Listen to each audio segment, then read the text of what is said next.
morning, Salem. We have a special episode for you today. We have characters Abigail Williams and John Proctor with us to get their insight on the Salem witch trials and how it has affected them. So we have Abigail Williams right in the back, and we want to prove that a significant event within the community can ultimately change a person's view on their life. So with no further ado, let's bring out Abigail Williams. Hi, Katherine. Hi. How are you? Oh, I'm great. It's so nice to see you. So nice to see you too. Okay, so the first question is, what event made the Salem witch trials such a big issue in Salem? You know, from my perspective, I believe that the event that set off the Salem witch trials was when my uncle found my friends and I dancing in the woods. This event set off a lot of hysteria in the town, and other people were making assumptions about women being involved in witchcraft. This must have been such a chaotic time for you. How did these trials make you feel? These trials made me feel more empowered. I had control over the other women, and I was able to manipulate them and gain control of a majority of the town. Okay, word is on the street that you and John Proctor have a secret relationship. Is that a rumor or a truth? Would you like to tell us more about that? I deny all accusations about that topic. This is untrue. Well, we have exclusive footage about you and Proctor sharing a moment alone. Let's take a look. Speak nothing of Elizabeth.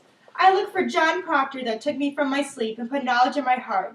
I never knew what pretend Salem was. I never knew the lying reasons I was taught by all the Christian women and their covenanted men. And now you bid me tear light out of my eyes? I will not. I cannot. You love me, John Proctor, and whatever sin it is, you love me yet.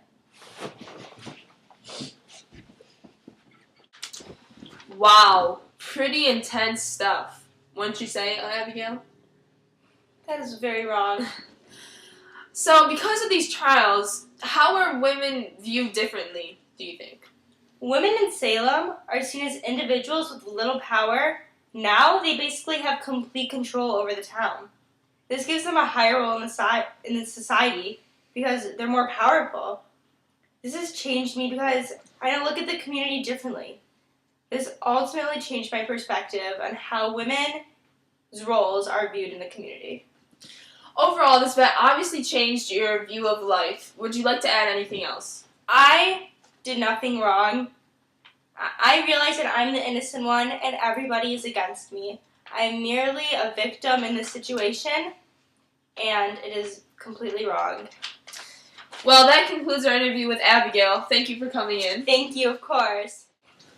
We're going to take a quick commercial break, and we'll be back shortly with John Proctor.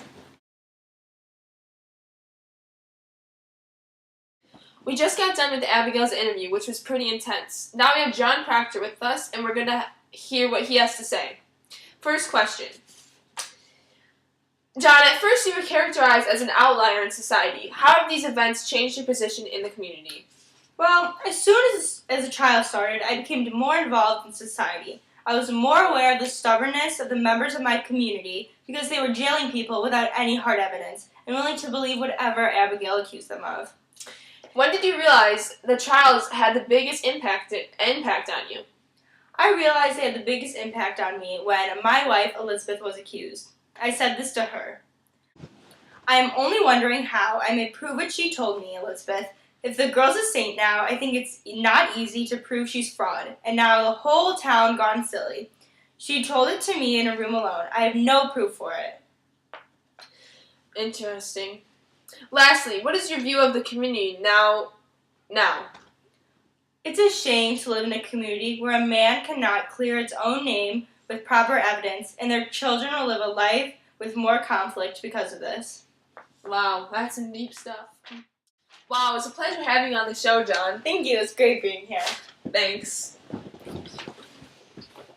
That's all we have today, folks, and we'll see you tomorrow on Good Morning Salem.